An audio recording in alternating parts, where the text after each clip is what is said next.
Court से visa का आदेश आने के बाद भी गुलाम हैदर ने जताई अपनी दुख। इधर भगोड़ी की कल हो रही थी होली पार्टी।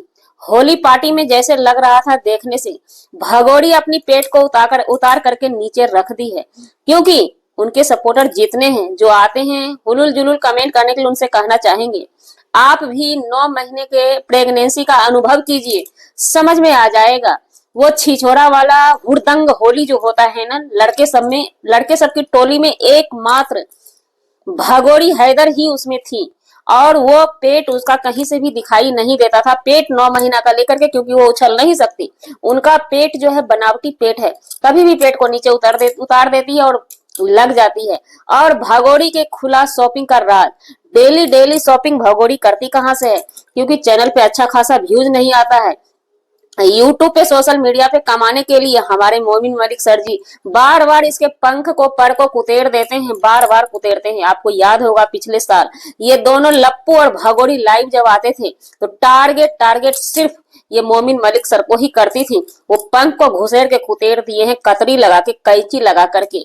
इसलिए भगोड़ी का वो कोई खास चैनल से हमें नहीं लगता है। और जो आमदनी, जो पैसा आता भी है भगोड़ी को अपने सपोर्ट में आदमी को उतारने के लिए, उसमें खर्चा करना पड़ता है सारा पैसा, क्योंकि ठाकुर खानदान की आमदनी आप लोगों के नजरों के सामने है। जो भी पहले बेचारे कमाते थे, गाय भैंस पल के कमाते थे, वो सब कमाना बंद कर दिए, क्योंकि भाई एक सेलिब्रिटी की ससुर बन गए हैं भाड़े पर का, सास बन गई है भाड़े पर की। रोज रोज की शॉपिंग आखिर आती कहाँ से है? क्या आप लोगों को लगता है कि वो शॉपिंग की जाती है या बनावटी है? वीडियो में साफ साफ दिखता है। जी नमस्कार, स्वागत है नए मुद्दे नए ब्लॉग में। कैसे हैं आप लोग? आशा करते हैं, उम्मीद करते हैं आप लोग बहुत अच्छे होंगे। आज बताएंगे गुलाम हैदर के बारे में, जो मोमिन मलिक सर जी ने आकर के बोला था कि वीजा हो गया है, वीजा हो गया है। तो आप लोगों को देखिए, हम अपनी प्यारे प्यारे बहनों और भाइयों से कहना चाहेंगे जो उनके हैटर हैं, जो गुलाम हैदर भाई को चाहते हैं कि उनका 4 बच्चा के लिए, सबसे पहले तो हम एक बात यहाँ पे क्लियर कर दें, हम किसी भगोड़ी के हैटर नहीं है, ना हम गुलाम हैदर भाई के सपोर्टर हैं। यहाँ पे एक इंसानियत के नाते 4 बच्चा दूसरे मुल्क का हमारे देश में आकर के बुरी तरह से फंस चुका है इस दरिंदों के चक्कर में। इस 4 बच्चे को यहाँ से निकाल के हम उनके बाप तक पहुंचाना चाहते हैं। वो बाप की कहीं ना कहीं मजबूरी, मजबूर बाप दिखता है चेहरे से, शक्ल से अक्ल पहचानी जाती है। और ये भगोड़ी कहीं से भी मगरूर वॉशिंग मशीन दिखाई नहीं देती है। गुलाम हैदर भाई वॉशिंग मशीन दिखाई देते हैं, और आगे भी वो बेचारा बच्चे के याद में बन के ही वॉशिंग मशीन रह जाएंगे। कोर्ट से गुलाम हैदर भाई उतना पढ़े लिखे इंसान नहीं है, कोई दूसरा ही उनका वीडियो अपलोड या वीडियो डालता है, जो भी करता है दूसरा व्यक्ति ही उनका करता है। मोमिन मलिक सर उनके वकील हैं, केस लड़ते हैं। उन्होंने आकर के एक जानकारी दी थी, पब्लिसिटी में बातें ला करके रखी थी। गोद भराई के समय में कुछ ऐसी बातें, टीका टिप्पणी गुलाम हैदर मोमिन मलिक सर जी के लिए लपुआ ने किया था, तो उस पर गुलाम हैदर मोमिन मलिक सर जी बोले थे कि सो हमने डीजे का तार ही काट दिया है। सच में डीजे का तार काट दिए थे ये मोमिन मलिक सर। आप लोगों को याद होगा कि इस होली में नगारा बजा था, ढमढिक्की बजा था, डीजे नहीं बजाए गए थे, क्योंकि डीजे के तार काट दिए गए हैं। डीजे में ज्वाइन लाइन होता ही नहीं है। ये भगोड़ी और लप्पू ने दारू पी के फुल रहते हैं, ये नशे में चूर हर हमेशा रहते हैं, होश में कभी रहते नहीं है।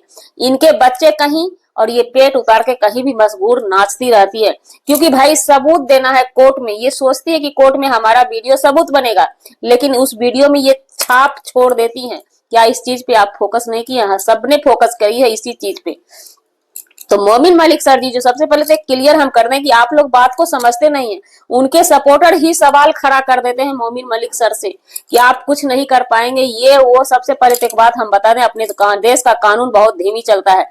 वो भी महिला का मामला, जब वो महिला चाहे कहीं की हो, महिला होती है इस वेश पे। और उसमें भी ये महिला एक अलीगल घुसी हुई, घुसपैठी, आतंकी, हरदंगी, गर्दंगी, कितना भी कह लीजिए, इस महिला के लिए, भगोड़ी के लिए कम पड़ जाता है।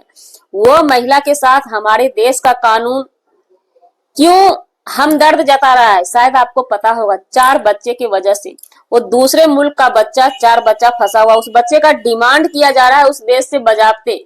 इस नाते हमारे देश का कानून, इंसानियत ये नहीं कहता है कि वो 4 बच्चे पे जरा सा भी खरोंच आवे, क्योंकि बाप से वो बिछड़ चुका है, पूरे खानदान से बिछड़ चुका है। अगर माँ से बिछड़ जाएगा तो हो सकता है उस बच्चे पे असर आ जाए। इसलिए जब तक कि गुलाम हैदर हमारे देश में आ नहीं जाते हैं तब तक उस बच्चे को माँ के पास रहने का आदेश हमारे देश का कानून और ममत्व भी यही कहता है, क्योंकि हमारा देश न कानून से कम और ममत्व से ज्यादा चलता है। यहाँ पे महिला को थोड़ा मान सम्मान दिया जाता है। और जो लोग कहते हैं ना कि ये भगोड़ी आकर के जैसे भैंस पानी में बैठ जाता है, उठने का नाम नहीं लेता है, तो जी नहीं, ऐसा कुछ भी नहीं है। कानून के प्रक्रिया से ये अलीगल घुसी हुई घुसपैठी है, ये कानून के प्रक्रिया से ही जाएगी, ऐसा नहीं है। ये हमारा कानून है, कानून धीमी चलता है लेकिन फैसला न्याय की होती है, इंसाफ जरूर मिलता है। गुलाम हैदर भाई को इंसाफ, हमारा देश का कानून गुलाम हैदर भाई को इंसाफ दिलाएगा, ना कि देश में अलीगल घुसे हुए घुसपैठी को इंसाफ दिलाएगा। क्या आप लोगों को लगता है? ऐसा कतई नहीं होगा। तो अब आते हैं मोमिन मलिक सर के बातों पे। क्या उन्होंने झूठा फेक न्यूज फैला दिया? नहीं, बिल्कुल भी नहीं। उस दिन उन्होंने बोला था कि कोर्ट ने आदेश दिया है वीजा पास करने का, ये नहीं बोले थे कि वीजा पास हो चुका है। जो कि गुलाम हैदर भाई पढ़े लिखे नहीं है, वो हर हमेशा बच्चे से मिलने के भावुकता में वो रहते हैं। वो आकर के वीडियो बनाए और डाल दिए कि सो हमें अब तक कुछ भी नहीं मिला, एक्शन कुछ भी नहीं मिला। फिर से कल मोमिन मलिक सर आकर के लाइव में बता दिए हैं कि सो हम हर किसी का जवाब देंगे, क्योंकि उनके सपोर्टर ही मोमिन मलिक सर पे निशाना साध रहे हैं। तो हम एक बात उनके वैसे सपोर्टर से कह देना चाहते हैं, हालांकि हम भी मोमिन मलिक सर के सपोर्टर हैं और बच्चे के नाते गुलाम हैदर के सपोर्टर है। गुलाम हैदर को इंसाफ दिलाने के लिए हम करें, उस 4 बच्चे को देश से जो फंसे हुए हमारे देश में आकर दूसरे देश का बच्चा, उसको निकालने के लिए हम खड़े हैं। बाद माँ की भगोड़ी से हमारी कोई लेना देना नहीं है, क्योंकि वो समझे गुलाम हैदर भाई, वो जितना भी वीडियो में चिटकाती है वो गुलाम हैदर भाई को ही चिटकाती है और हमारे देश के हम जैसे जैसे नागरिक को चिटकाती है कि तुम अपने देश में रहकर भी कुछ जो नहीं कर पाई, हम तुम्हारे देश में कलेजे पे चढ़ के कुछ भी कर सकते हैं। क्योंकि जो डंके की चोट पे अलाउंस कर सकती है, हमारा 6 महीना का प्यार नहीं, पूरे पक्का 5 साल का प्यार होगा। बाद बाकी वो बोरिया बिस्तर समेट के निकल जाएगी। तो इस बेस पे मोमिन मलिक सर ने कहा था कि देखिए आदेश मिला है, लेकिन कल की लाइव में आकर के खुल्लम खुल्ला उन्होंने बोल दिया वीजा पास हो चुकी है, बहुत जल्द गुलाम हैदर हमारे देश में आने वाले हैं, अपने 4 बच्चा से मिलने वाले हैं। फिर से लगेगा भगोड़ी को तेज वाला झटका। इस बार डीजे का तार नहीं टूटेगा, इस बार नगारा फूट जाएगा, ताकि दूसरा जश्न ये लपुआ भाड़ा पर का ससुराल जो भगोड़ी का है वो मना ना पाए। और इतना पे ही मामला नहीं रुकेगा, उस महानुभाव को जवाब देना होगा, उस भैया जी को जवाब देना होगा जो इस बीच में जल्दी से चिचोलिया करके नकली शादी का सर्टिफिकेट जाकर के जमा कर दी हैं। जिस मंदिर में शादी इन्होंने करवाई है, नेपाल में जो शादी की है, भगोड़ी ने शादी करी थी, उस मंदिर तक हमारे मोमिन मलिक सर गए हैं। वो बैठे हुए नहीं है, पूरी छानबीन के साथ सबूत लेकर के वो अदालत में पेश आते हैं। तो हम उन माता बहनों से कहना चाहेंगे, आपको सपोर्ट करना है कीजिए, नहीं करना है तो चुप बैठ जाइए, सबसे अच्छा यही होगा। लेकिन आप जो चाह रही आज का आज ही मिल जाए, कल का कल ही मिल जाए, ऐसा नहीं होता है, देश का कानून है।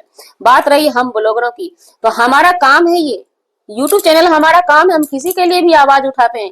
हमें आज अच्छा लग रहा है गुलाम हैदर भाई के बच्चे के लिए आवाज उठाने का, तो हम कर्मठता से अपना टाइम के हिसाब से वीडियो डालते हैं, हम अपने फायदे के लिए काम करते हैं।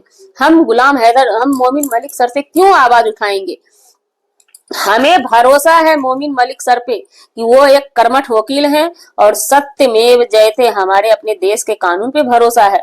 वो सच के राह पे चलने वाले एक मसीहा है मोमिन मलिक सर। हाँ, सत्य कमजोर पड़ सकता है, सत्य को सभी मिलके कमजोर कर देते हैं, बार बार ढकेल के गिरा देते हैं, लेकिन सत्य कभी पराजित नहीं होता है, इतना याद रखिएगा। सत्यमेव जयते, आंख में काला पट्टी लगा के सत्य की ही विजय होती है। आंख बंद करके इंसाफ मिलता है सत्य को, जो सत्य होगा उनको इंसाफ मिलेगा। अगर खुदा न खास्ती भगोड़ी की शादी की सर्टिफिकेट लीगल होगी, तब तो भाई भैया जी भी बक्से जाएंगे, नहीं तो भैया जी भी कटघरे में होंगे खड़े। आप लोग देखते रह जाइएगा। जी, हमारा वीडियो बनाने का मतलब किसी व्यक्ति विशेष से नहीं था, ना ही किसी के आत्मसम्मान को ठेस पहुंचाने का था। अगर जाने अनजाने आपके आत्मसम्मान को ठेस पहुंची, उसके लिए सॉरी क्षमा चाहते हैं। मिलते हैं किसी नेक्स्ट ब्लॉग में नए कंटेंट के साथ। जी।